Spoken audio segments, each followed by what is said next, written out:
लातीनी अमरीकी मुल्क कोलंबिया में 7.4 शिद्दत के ज़लज़ले से तबाही, कम अज़ कम 111 अफराद हलाक, बड़ी तादाद में ज़ख्मी हो गए। होलनाक ज़लज़ले की वजह से कई मकानात और इमारतें भी मुनहदिम हो गईं। खौफनाक ज़लज़ले के बायस गिरजाघर समेत कई तारीखी इमारतें भी ज़मीन बोस हो गईं।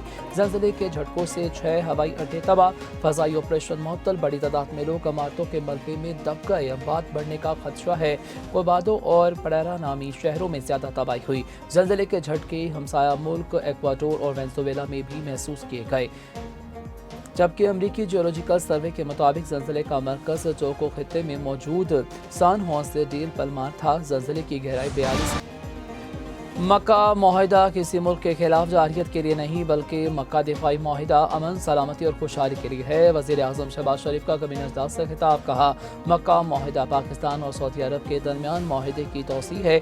मक्का मुआहिदे पर फील्ड मार्शल सईद हासिम मुनीर को मुबारकबाद पेश करता हूँ। मक्का मुआहिदे की कोशिशें कई साल से जारी थी। हरमैन शरफिन की हिफाजत पाकिस्तान के लिए अहम फरीज़ा है। मस्जिद का कश्मीर में नई हुकूमत बनने के बाद महाजरीन नशिस्तों पर मुज़ाकरा दोबारा शुरू करेंगे। आज़ाद कश्मीर में बाज़ अनासिर ने जानबूझ कर हालात खराब करने की कोशिश की, जबकि किसी मौशरे में लाकानूनियत की इजाज़त नहीं दी जा सकती। काबीना का दहशतगर्दी के मुकम्मल खात्मे का अज़्म, कैप्टन हमजा शहीद को खिराज अकीदत। काबीना में मक्का मुश्तरका दिफाई मुआहिदे के मुतल्लिक मुत्तफ़िका करारदाद भी मंजूर। वज़ीर आज़म, नायब वज़ीर आज़म और फील्ड मार्शल को खिराज तहसीन। काबीना ने 25 साल बाद नई हाउसिंग पॉलिसी की मंजूरी दे दी।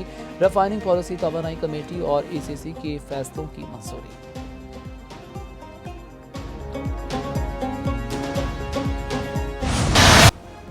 आज़ाद कश्मीर इलेक्शन का तीसरा मरहला, 4 हलकों में पोलिंग के बाद वोटों की गिनती। गैर हतमी गैर सरकारी नताइज की आमद का सिलसिला जारी। LA 14, LA 15, LA 16 और LA 17 में वोटिंग हुई।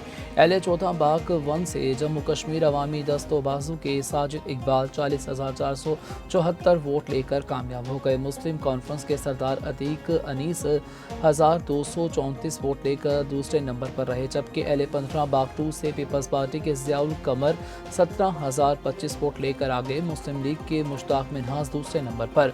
LA 16 बाग 3 से पीपल्स पार्टी के कमरुज़्ज़मान खान 12,500 वोट लेकर आगे। मुस्लिम लीग नून के मीर अकबर खान पीछे। LA 17 हवेली कोहाटा से पीपल्स पार्टी के फैसल मुमताज़ राठौर 25,635 वोट लेकर आगे। मुस्लिम लीग नून के मोहसिन अजीज़ दूसरे नंबर पर। आज़ाद कश्मीर इलेक्शन के पहले और दूसरे मरहले में नून ने मुस्लिम लीग नून आज़ाद कश्मीर में 2/3 अक्सरियत से हुकूमत बनाएगी। मशहूर वज़ीर आज़म राना सनाउल्लाह की प्रेस कॉन्फ्रेंस, कहा इंतखाबात को रोकने के दरपे नासिर अपने अज़ाइम में कामयाब नहीं हो सके, धरने वाली कुव्वत इलेक्शन रोकने में नाकाम हो चुकी। मुंतखब हुकूमत जायज़ मुतालिबात पर अमल करेगी। जिन अनासिर ने हथियार उठाए हैं इनके खिलाफ कार्रवाई होगी। धांधली के इल्ज़ामात लगाने वालों ने अभी तक कोई सबूत नहीं दिया। वफाकी वज़ीर अमीर मुकाम बोले, आज़ाद कश्मीर इलेक्शन में धांधली के इल्ज़ामात मुज़ायका खेज़ हैं। पीपल्स पार्टी अपने और नून लीग के जलसों से मकबूलियत का मवाजना कर ले, कश्मीरी आवाम से किए गए वादे पूरे करेंगे।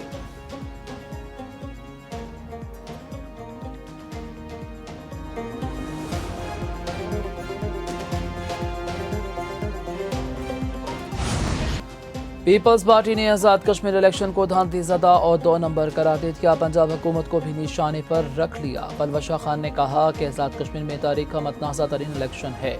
इलेक्शन के नताइज का नून लीग को पहले से इल्म था। कश्मीर में नून लीग जो हुकूमत बनाने जा रही है वो मतनाज़ा होगी। शैला रज़ा ने कहा कि आज़ाद कश्मीर इलेक्शन में 12 सीटें तो वो नून लीग वालों ने जेब में रखी थी।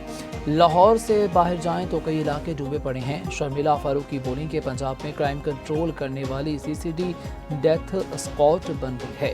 पंजाब में आइन, कानून और इंसाफ बंद कर दिया गया। नून लीग को इतनी मुश्किलात होंगी वो दोबारा पीपल्स पार्टी के पांव पकड़ेगी। लाहौर में बैठकर पंजाब के खिलाफ बातें करने वाले पहले अपना सुबात देखिए। वजीर इत्तलात पंजाब अस्मा बुखारी कहती हैं कि हारे हुए लोग पंजाब पर गुस्सा निकाल रहे हैं। इनके शहर में मीर रज़ा का केस अभी तक हल नहीं हुआ। पंजाब में फेक केस कहकर रिपोर्ट्स छुपाई नहीं जाती। पंजाब में मासूर बच्ची केस में पूरे थाने को मुअत्तल कर दिया गया। 2 लड़कियों के थाने में मौत के केस पर भी इंक्वायरी कमेटी तश्कील दे दी गई है, जबकि पंजाब हुकूमत आवाम को साफ पानी की फराहमी के लिए इक़दाम भी कर रही है। सिंध हुकूमत ने 18 साल से आवाम को टैंकर माफिया के हवाले किया हुआ है।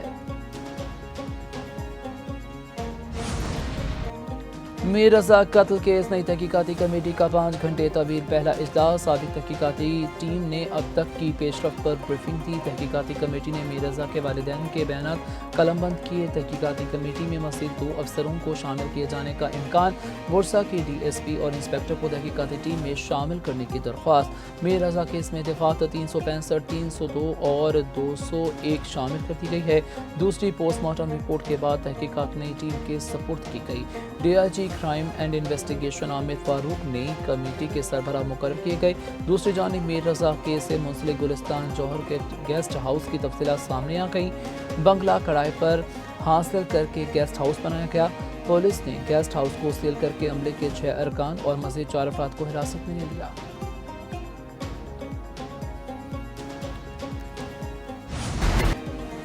میر رضا کیس سندھ حکومت نے جوڈیشل انکوائری کا فیصلہ مؤخر کر دیا نئی پولیس تفتیشی ٹیم پر میر رضا کے اہل خانہ کا اعتماد کا اظہار وزیر داخلہ سندھ ضیاء الحسن اجہار کہتے ہیں کہ میر رضا کے اہل خانہ کا موقف ہے نئی پولیس ٹیم کو تحقیقات مکمل کرنے کا موقع دیا جائے سندھ حکومت نے شفاف اور مکمل تحقیقات کی یقین دہانی کرائی ہے نئی پولیس ٹیم تشکیل دیے جانے کے بعد اہل خانہ کا اعتماد بحال ہوا ہے پولیس کی نئی تحقیقاتی ٹیم کو تحقیقات آگے بڑھانے کا موقع دیا جائے گا میر رضا کے والد میر حسین نے کہا ہے کہ کیس میں پیش رفت سے کچھ اطمینان ہوا امید ہے انصاف ملے گا حقائق پہلے سامنے آ جاتے تو شاید قبر کشائی کی ضرورت پیش نہ آتی نئی تحقیقاتی ٹیم کو مکمل موقف سے آگاہ کر دیا 3 سے 4 دن میں تحقیقات کے نتائج سامنے آ سکتے ہیں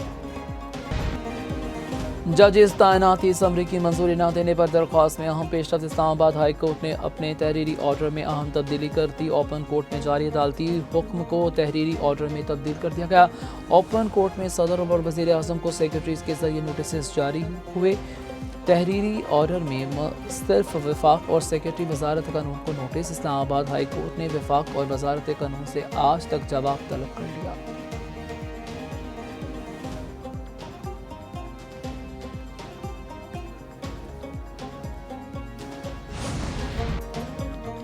نائب وزیر اعظم اسحاق ڈار کی ایرانی وزیر خارجہ سے ٹیلی فونک گفتگو علاقائی اور عالمی امور اور خطے میں امن و استحکام کی کوششوں پر بات چیت اسحاق ڈار نے عباس اراغچی کو مکہ معاہدے کے مقاصد اور بنیادی نکات سے آگاہ کیا مکہ معاہدہ امن اور سلامتی میں کردار ادا کرنے کے عزم کا عکاس عباس اراغچی نے مکہ معاہدے کے اہم پہلوؤں سے آگاہ کرنے پر شکریہ ادا کیا اسحاق ڈار اور سعودی وزیر خارجہ فیصل بن فرحان کا ٹیلی فونک رابطہ بھارت میں دلچسپی کے امور اور علاقائی صورتحال پر تبادلہ خیال اسحاق ڈار کا کویتی وزیر خارجہ شیخ جرہ جابر سے ٹیلی فونک رابطہ کویتی وزیر خارجہ کی مکہ معاہدے پر پاکستان کو مبارکباد نائب وزیر اعظم کی کینیڈین وزیر خارجہ سے ٹیلی فونک گفتگو مکہ معاہدے پر بریفنگ